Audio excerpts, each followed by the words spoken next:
I'm obliged to. Year 2024, health and safety, as you can imagine, rules and regulations. Sovereign here is a bird of prey. She is trained, but she is not tame.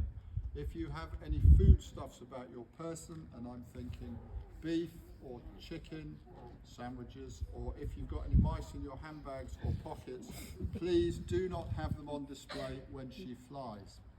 Also, the wall behind you on a day like this usually is inhabited by a lot of lizards. Yeah. Sovereign here loves the lizards, and I don't mean to play with. But please do not be concerned if she flies above your head and into that wall. She'll just be doing what comes naturally. She has done that in the past, and I can be stood here with my arm extended and she flies straight past me. That's just what she does. Right, that's the end of the short video presentation. Let's go back 450 years. Welcome, travellers, to Mont Orgueil Castle, or as the French called it, Mount Pride, the castle of Orgueil, or in Jersey French, Le Vieux Château. You are most welcome. You are here on a grace and favour basis today, courtesy of my Lord and Master, a gentleman called Sir Amias Paulet, who lives up in the castle. He is the Lieutenant Governor of Jersey. Very important people. Before him, his father was the Lieutenant Governor, and after him, more than likely, his son will be as well. The Lieutenant Governors of Jersey protect the King or Queen's interests in the island, and 450 years ago, they were also responsible for constructing the defences of the island. So an open day like this was absolutely once a year, and normally it was on St George's Day. Falconry, and my role here, I'm Jean Simon, the Castle Falconer. Today I have with me Sovereign, who is a hawk, a 12-year-old hawk. Here at the castle we have 9 birds of prey, and the aviaries are behind a very tall wall at the back. The birds in the aviary that we have are 2 European steppe eagles, Hemlock and Theodora, and we also have 4 hawks and 4 falcons, so that's 10 birds. Each of these birds of prey carries out a different activity. As the falconer here at the castle, my responsibility is to make sure that those birds are always fit for purpose. As a very important person, he would have entertained dignitaries from across England and Europe. He was the UK ambassador to the French court. So as the falconer of the castle, if he made trips on state business to France, I would have accompanied him. My position here is full-time, and it's a pretty decent salary I get too. But if you do go to the castle, please don't mention that to the other domestic staff, because they will be a little bit jealous. I have my son Henri, who will also, in the fullness of time, he will become a falconer. It's a role that passes down through the family links. Elizabeth I is on the crown, on the throne in England. Her father was Henry VIII. The links between Jersey and France and England have always been quite strong. Henry VIII, his 3rd wife was Jane Seymour. Jane Seymour's sister was Elizabeth Seymour, who lived here at the castle. She was married to the Lieutenant Governor of the day, a chap called Anthony Ughtred, who was buried in the chapel behind me. Falconry in the Middle Ages was extremely popular. It was a sign of power and prestige among royalty. But what is perhaps not so well known, it was also practiced by the common folk, the peasants, the man and woman in the street. It was not unusual at all for a family to have a small bird of prey, a kestrel. It was a way in which you could put food on the table free of charge. You didn't have to barter. Rabbit or wildfowl, for instance. I think she's off already. King Henry VIII, he had over 200 birds of prey. Elizabeth I, his daughter, was a master exponent of falconry, and she was one of the first ladies, women, to sit astride a horse, which is what you've got to do for hunting. She employed 13 full-time falconers. I have a piece of parchment in my pouch there that lists all of them. These people, very important to me, because if we want to source new birds, that is one way in which we can source the bird. Birds of prey or falcons were exchanged as gifts between nobility. They were also used as ransom for people when they were kidnapped. And there's even stories in Jersey of a merchantman going from Gorey to the French coast, and he got arrested by the French at the time. He was released on the request of Sir Amias Paulet, but they kept his falcon. Training the birds is not straightforward. The birds migrate from Scandinavia down through Germany, Holland and France, and they get trapped in Germany and Holland. The birds are then caught and they are trained, partially trained, in a place called Woldensvaart in Holland and also Arendonk in Belgium. You are then responsible for picking up the bird, the partially trained bird, and bringing it back to Jersey, so that's what I would do. When we're in Jersey, we then have to fine-tune the training to make sure that the bird is able to hunt for you in the environment you want to over here. This is a crayons. It's a simple wooden bobbin on a piece of string. It's a French word. The French do not use this word anymore. So the string goes through the leather strap, which is called a jessie, and you place the bird on the perch behind me. The bird is then encouraged to hop from the perch to the glove for a small reward, and you then slowly, over a period of time, unravel this. This runs to about 115 feet. The process can take weeks or months. It depends on the bird that you're trying to train.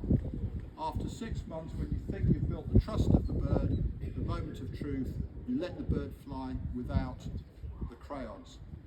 And you hope the bird comes back to you, because if it doesn't, you have wasted 6 months of your life. And it's not uncommon at all for the birds to then fly off and they will not return to you. These little helmets or hoods, these are used for hunting. You go hunting for rabbit with this bird.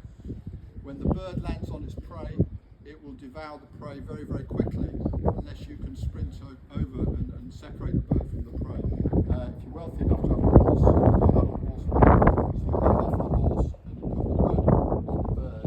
What the bird can't see, the bird does not think exists, it kind of goes to sleep. It allows you to lift the bird off the prey, you put the rabbit in the pouch and you go hunting again, and that's where the expression hoodwinked comes from. The different equipment we have here, for instance, this is a lure with pigeon feathers. That's for the falcons. The falcons prefer to hunt at high altitude and they dive onto their prey in flight. So if you've got a bird that needs to be trained how to hunt, you use the lure. The falcon, when it dives on its prey, it balls up its claws, it hits it at high speed, it'll confuse it, it'll daze it, the prey will fall to the ground, and then you get across and you pick up the prey. With hawks, it's a completely different method of teaching them to hunt.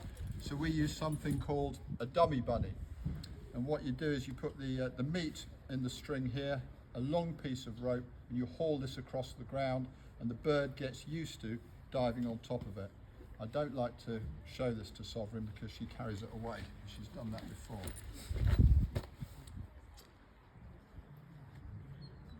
So with Sovereign, she has her own little personality, her own little character traits. So with flying her here at the castle, which is in a very small environment, she's used to flying much further distances. What that means, and it's kind of an excuse, she kind of does her own thing here. She should go to the perch behind me, and on a simple command of my whistle, she leaves the perch and lands on my hand. I do not extend my hand until I know she's left the perch, and I can tell that by the whistle, by the bell on the tail feathers. It's simple, it's straightforward. Can you repeat what the perch is? The perch, so behind me, or we call it a block, so the bird will sit on there. So when I release her, she should go straight to that perch. And she stays there and she waits for my command. She knows exactly what to do. Whether she does it or not is entirely up to her. The birds can be trained to an extent. As I said from the outset, she's trained but she's not tame. She will and can hunt and survive on her own. She was actually raised by her own parents for a period of about 9 months. In falconry, you want the birds as young as possible, so the bird thinks that I'm her father. She knows I'm not her mother or father. There's no question about that. I'm just an occasional provider of food if that's what she wants. We'll find out if she wants them in a minute. So when I bend down, she should willingly hop onto the glove. normally that willing.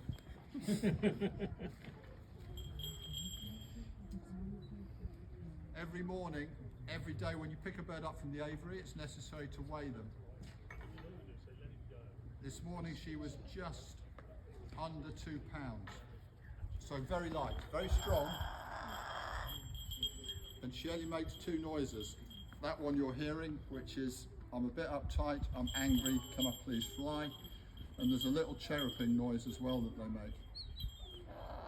So there are many phrases in the English language that have transferred across the hundreds of years from medieval times, and they are absolutely associated with falconry. The obvious one here is, a bird in the hand is worth 2 in the bush. So this bird, to me as a falconer, is far more valuable than if I have to go to France or I have to go to Belgium and source a new bird, bring it back and train it. You'll also see that I have her on leather straps, what we call in safety, but she is under my thumb, and the leash here is wrapped around my little finger. And this is what she will be in a minute. If I don't let her fly, she'll be at the end of her tether. Birds get most of the nutrients that they want from the food that they eat, which is either chicken or beef. But some birds, they drink too much and they're called a bowser, B-O-W-S-E-R. As we all know today, someone that drinks too much is known as a boozer. Right, this is the moment of truth I was telling you about after all those months of training a bird on the creance. I'm not too happy about that noise. So, she should fly straight to the perch at the back. That's what she's trained to do. She knows to do that, and then she gets the reward. But once she's off the glove, it's entirely up to her where she goes.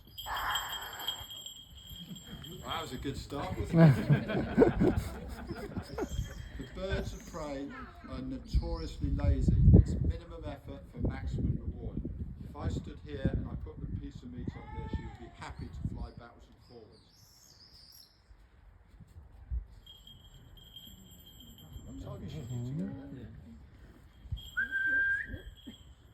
Did she leave before I whistled? Yeah. So she realised she was not going to get the reward just by sitting there, and she took herself to the back perch. Right, let's see if she'll take herself there again.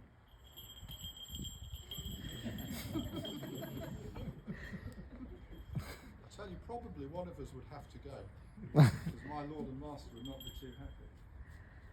The other thing I've noticed increasingly, I get more exercise up her than she does. So she's focused, she knows her head. See, she's proven to me she knows what to do, but at the moment she's doing it on her terms. I didn't even cross the line.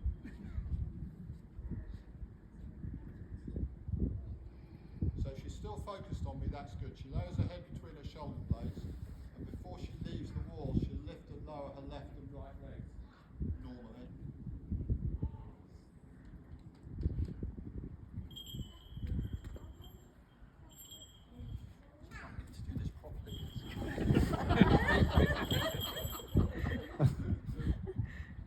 That's like being a 100-metre sprint and just leaving before the gun goes. So she's 12 years old. She's been trained for 10 and a half of those 12 years. Maybe by the time she's 20 she'll get it. She does like to play to the audience though.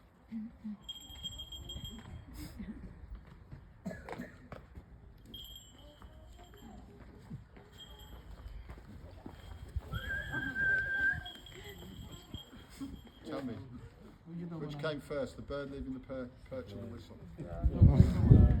Just. Right, I'm going to get her up onto the platform. So these birds, the Harris hawks, are equally at home on the ground hunting or in the air. They don't really mind at all. As long as she turns around and faces me, she doesn't get distracted by the mice or the seagulls or the pigeons or the lizards. She's constantly looking around, so she's easily distracted. If she sees anything else, she'll abandon me, I know that.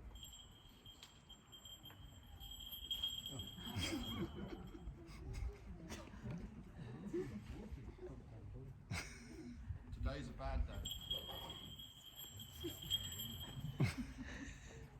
I reckon probably in the 5 years I've been working with her, I've gone through this routine a couple of thousand times. Probably doesn't say much for my fondness.